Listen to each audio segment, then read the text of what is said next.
एकीकडे मुंबई महापालिकेसाठी महायुतीच्या आणाभाका घेतल्या जात असतानाच नवाब मलिक यांच्यामुळे मात्र महायुतीमध्ये मिठाचा खडा पडण्याची चिन्ह आहेत। अजित पवारांच्या राष्ट्रवादीने नवाब मलिकांकडे मुंबईतल्या निवडणुकांची धुरा सोपवली आहे। मात्र गँगस्टर दाऊदची बहीण हसीना पारकर सोबत मलिकांचं नाव जोडलं गेल्यामुळे भाजप आक्रमक भूमिकेमध्ये आहे। राष्ट्रवादीने निर्णय न बदलल्यास भाजप, शिवसेना आणि रिपाई असे एकत्रितपणे मुंबईमध्ये लढू असा इशाराच भाजपने दिलाय। दरम्यान मुंबईमध्ये महायुती म्हणून नव्हे तर युती म्हणून लढण्याचा निर्णय भाजप आणि शिवसेनेने घेतल्याची माहिती समोर येते आणि त्यामुळे नवाब मलिकांच्या नावाची सबब यासाठी पुढे केली जाणार का हा खरा प्रश्न आहे। भारतीय जनता पार्टीची ही ठाम भूमिका आहे की जर राष्ट्रवादी काँग्रेस पार्टीचं नेतृत्व हे नवाब मलिकांकडे असेल तर नवाब मलिकांच्या नेतृत्वाखालील राष्ट्रवादी काँग्रेस पार्टी बरोबर आम्ही कोणत्याही प्रकारची युती करणार नाही। नवाब मलिक बरोबर कोणत्याही प्रकारचं जे संबंध भारतीय जनता पार्टी ठेवणार नाही। कोण दुसऱ्या पक्षाची लोक आमच्या पक्षातला निर्णय ठरवू शकत नाहीत। आम्ही स्वतंत्र निर्णय घ्यायला सक्षम आहोत। अजितदादा सक्षम आहेत। अजितदादा त्याच्याबाबतचा योग्य तो निर्णय घेतील।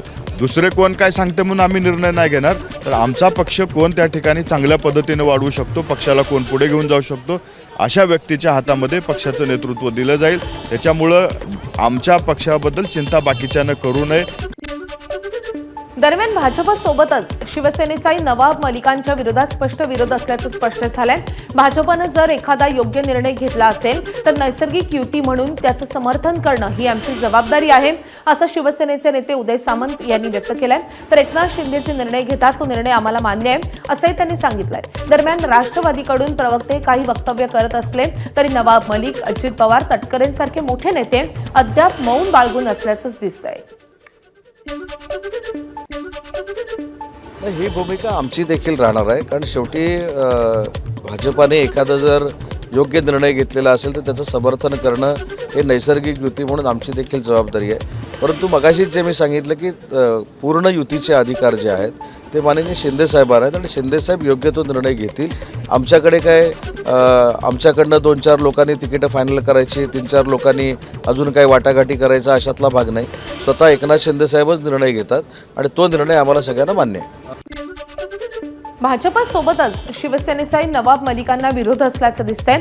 नवाब मलिक यांच्यावर गंभीर आरोप असल्यामुळे कोणत्याही पद्धतीनं त्यांची साथ देणार नाही अशी ठाम भूमिका भाजपच्या मुंबई अध्यक्षांनी कालच जाहीर केली आहे। हीच भूमिका शिवसेनेच्या नेत्यांनी घेतली आहे। भाजपनं एखादा योग्य निर्णय घेतला असेल तर नैसर्गिक युती म्हणून त्याचं समर्थन करणं आमची देखील जबाबदारी आहे असं शिवसेनेचे नेते आणि मंत्री उदय सामंत यांनी म्हटलंय। युतीचे पूर्ण अधिकार हे शिंदेंना आहेत। एकनाथ शिंदे योग्य तो निर्णय घेतील असे सामंत म्हणाले। तर या विषयावर राष्ट्रवादीचे प्रवक्ते सोडले तर स्वतः नवाब मलिक, अजित पवार आणि तटकरेंसारखे मोठे नेते मात्र अजूनही मौनच बाळगून आहेत। राष्ट्रवादी काँग्रेस पक्षाने एखाद्या मुंबईसारख्या महत्त्वाच्या शहराची जबाबदारी कोणाकडे द्यावी हा सर्वस्व अधिकार राष्ट्रवादी काँग्रेस पक्षाचा आहे। नवाब मलिक यांच्यावर आरोप झालेत, त्या आरोपांची सखोल चौकशी चालू आहे। कुठलाही आरोप त्यांच्यावर आजपर्यंत सिद्ध झालेला नाही। राष्ट्रवादी काँग्रेस पक्षाची स्पष्ट भूमिका आहे की राष्ट्रवादी काँग्रेस पक्षाचे नेते नवाब मलिक यांच्यावर आरोप झालेत, त्या आरोपांची चौकशी चालू आहे आणि त्यातला कुठलाही आरोप आतापर्यंत सिद्ध झालेला नाही। पुणे महापालिका निवडणुकीसाठी भाजपकडून निवडणूक लढवण्यासाठी इच्छुकांची मोठी गर्दी पाहायला मिळते। आतापर्यंत 2,500 इच्छुक उमेदवारांनी अर्ज दाखल केलेत। आजपासून त्यांच्या मुलाखती घेण्यास सुरुवात होईल। सकाळी 11:30 वाजता मुलाखतींना सुरुवात होणार आहे। भाजपचे पुण्यामधले स्थानिक नेते आणि पदाधिकारी या मुलाखती घेतील। कालपर्यंत या सगळ्या नेत्यांनी आणि पदाधिकाऱ्यांनी प्रत्येक प्रभागाचा आढावा घेतलाय आणि त्यासाठी प्रत्येक प्रभागामधून काही कार्यकर्ते, माजी नगरसेवक आणि इच्छुक यांना बोलावून प्रभागाची 2017 मधली स्थिती आणि आता यामध्ये झालेले बदल याची माहिती घेतली आहे। सोबतच भौगोलिक स्थिती, राजकीय वातावरण याची देखील माहिती घेण्यात आली आहे। आजपासून 2 दिवस सगळ्या इच्छुक उमेदवारांच्या मुलाखती घेण्यात येतील। स्थानिक स्वराज्य संस्थांच्या निवडणुकीच्या पार्श्वभूमीवर राज्य निवडणूक आयोगाच्या कार्यालयामध्ये मान्यताप्राप्त राजकीय पक्षांच्या प्रतिनिधींची बैठक पार पडली आहे। यावेळी महानगरपालिका, जिल्हा परिषदा आणि पंचायत समितींच्या निवडणुकांसाठी इच्छुक उमेदवारांना ऑनलाईन बरोबरच ऑफलाईन पद्धतीने नामनिर्देश पत्र दाखल करता येणार असल्याचं राज्य निवडणूक आयुक्त दिनेश वाघमारे यांनी सांगितलंय। नगर परिषदा व नगरपंचायतींच्या निवडणुकांमध्ये उमेदवार व राजकीय पक्षांच्या मागणी लक्षात घेऊन ही सुविधा दिली जाते। दुबार संभाव्य मतदारांशी संबंधित कार्यवाहीसाठी राज्य निवडणूक आयोगाने सर्व महानगरपालिका आयुक्त व जिल्हाधिकाऱ्यांना सूचनाही दिलेल्या आहेत। हिवाळी अधिवेशनामध्ये आजपासून अंतिम आठवडा प्रस्तावाला सुरुवात होतीये। अधिवेशनामध्ये राज्यामधला कायदा सुव्यवस्था, शेतकरी आत्महत्या, धान खरेदीमध्ये होणारी अडचण, टीईटी परीक्षा या संदर्भातील सरकारची भूमिका अशा अनेक विषयांवरून विरोधक सत्ताधाऱ्यांना घेरण्याच्या तयारीमध्ये आहेत। सत्ताधारी आणि विरोधी पक्षांचा 293 वर चर्चा पूर्ण करून रिप्लाय होण्याची आज शक्यता आहे। यावेळी विरोधकांनी केलेल्या आरोपांवर सरकारकडून रिप्लाय दिला जाईल। हिवाळी अधिवेशनात देखील विरोधकांच्या हाती निराशाच पदरी पडली आहे। विरोधी पक्षनेतेपदाची घोषणा हिवाळी अधिवेशनामध्ये देखील नाहीच। महाविकास आघाडीकडून विधानसभा विरोधी पक्षनेतेपदासाठी भास्कर जाधव तर विधान परिषदेसाठी सतेज पाटील यांचा अर्ज दाखल असताना त्यावर कोणताही निर्णय अध्यक्ष आणि सभापतींकडून होणार नसल्याची सूत्रांची माहिती आहे। दरम्यान सत्ताधारी विधान परिषदेच्या विरोधी पक्षनेतेपदासाठी अनुकूल असले तरी विधानसभा विरोधी पक्षनेतेपदाच्या आशा धुसरच असल्याचं चित्र आहे। अधिवेशनामध्ये आपल्या मागण्या मांडण्यासाठी येणाऱ्या आंदोलनकर्त्यांना कडाक्याच्या थंडीपासून बचावाकरता निवाऱ्याची व्यवस्था करा असे निर्देश नागपूर खंडपीठाने दिले। आपल्या मागण्यांसाठी शांततापूर्ण मार्गाने आंदोलन करणं हे नागरिकांचा मूलभूत अधिकार आहे आणि नागरिकांना जगण्याचाही मूलभूत अधिकार आहे आणि त्या अंतर्गत आंदोलनकर्त्यांसाठी निवाऱ्याची व्यवस्था करणं ही राज्य सरकारचं कर्तव्य आणि जबाबदारी असल्याचं मत न्यायालयाने व्यक्त केलंय। न्यायालयाने या संदर्भात स्वतःच जनहित याचिका दाखल करून घेतली असून आंदोलनकर्त्यांना निवारा मिळाला की नाही यावर लक्ष ठेवण्यासाठी 3 सदस्यीय समिती देखील नेमण्यात आली आहे। गोंदिया जिल्ह्याच्या देवरी तालुक्यामधल्या सालई अब्दुल टोरा येथे बिबट्याचं दर्शन झाल्यानं गावकरी नागरिकांमध्ये भीतीचं वातावरण पसरलंय। मागील काही दिवसांपासून परिसरामध्ये बिबट्याच्या हालचाली वाढल्याची चर्चा सुरू असतानाच रात्रीच्या सुमारास सालई अब्दुल टोला गावामधून जाणाऱ्या चिचगड रोडवर बिबट्या दिसल्याची घटना घडली आहे। चिचगड रोडवरून जाणाऱ्या एका 4 चाकी वाहन चालकानं रस्त्यावर दिसलेल्या बिबट्याचा मोबाईलमध्ये व्हिडिओ चित्रित केलाय। हा व्हिडिओ सोशल मीडियावर व्हायरल झाल्यानंतर आता नागरिकांमध्ये भीती आणखीनच वाढली आहे। विधानसभेत लेट लतीफ मंत्र्यांवरून भाजपचे नेते सुधीर मुनगंटीवारांनी थेट सरकारलाच घरचा आहेर दिलाय। तालिका अध्यक्षांनी नाव घेतल्यानंतर मुनगंटीवार प्रश्न विचारण्यासाठी उभे राहिले तेव्हा सभागृहात संबंधित खात्याचे मंत्रीच नव्हते आणि त्यावरून मुनगंटीवारांना संताप अनावर झालाय। आमदार उपस्थित असताना मंत्री नसेल तर त्याच्यावर बिबट्या सोडा अशी मागणीच त्यांनी केली आहे।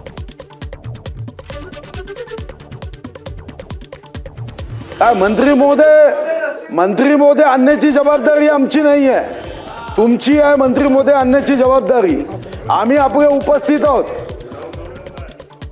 आता सभागृहात आमदार उपस्थित असताना मंत्री आगा नाही तर बिबट सोडा त्याच्यावर, हे धंदे बंद करा आता।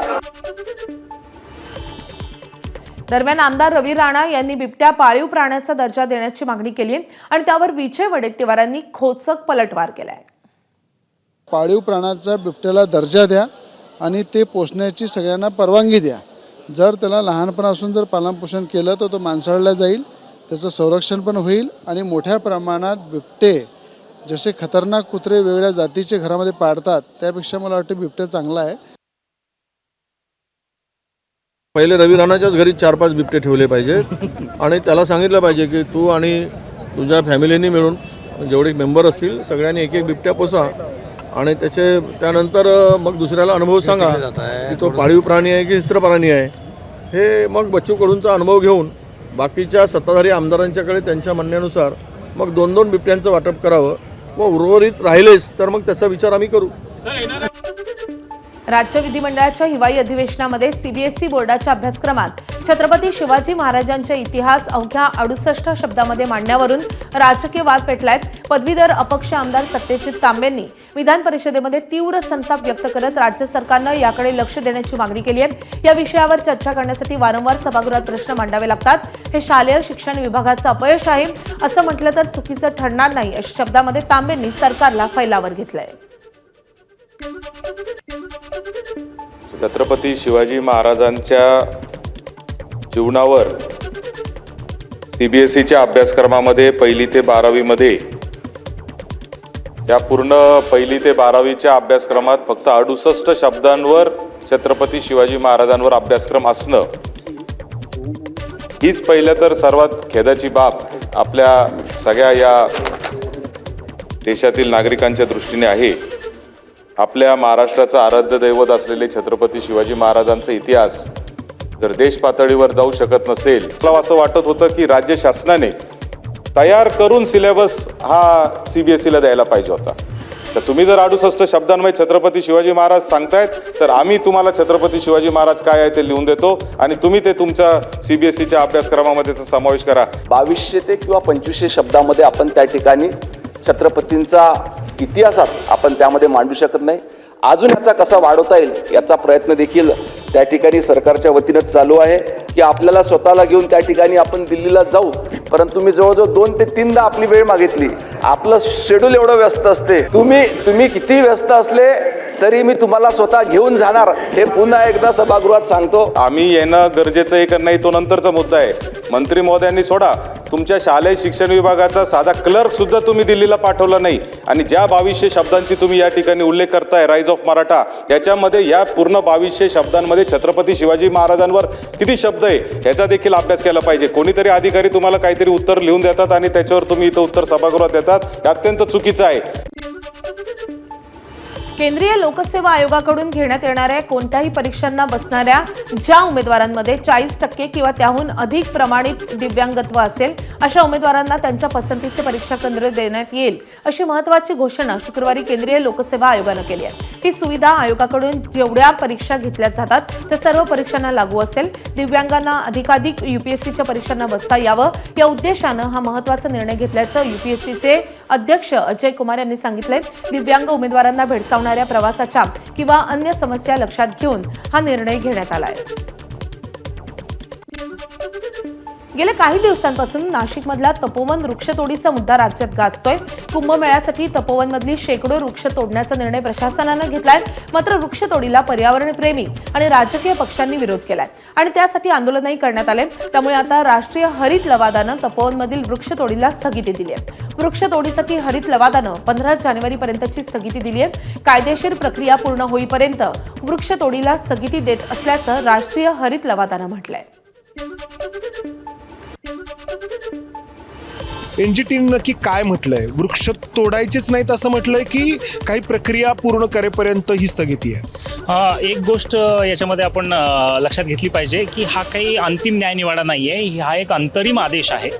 आणि या अंतरिम आदेश आम्ही विनंती करण्याचं कारण असं आहे की कुठलीही प्रक्रिया न राबवता प्रक्रिया राबवली आहे असं दाखवून वृक्षतोडीचा जो घाट तिथे घातलेला आहे तर त्याला कुठंतरी मोडीत काढणं आणि कायदेशीर प्रक्रिया पूर्ण होईल व त्यानंतरच आवश्यकता असेल तर वृक्षतोड व्हावी या अपेक्षेनं आम्ही हरित लवादाकडे याचिका दाखल केलेली आहे. कधीपर्यंत ही स्थगिती आहे?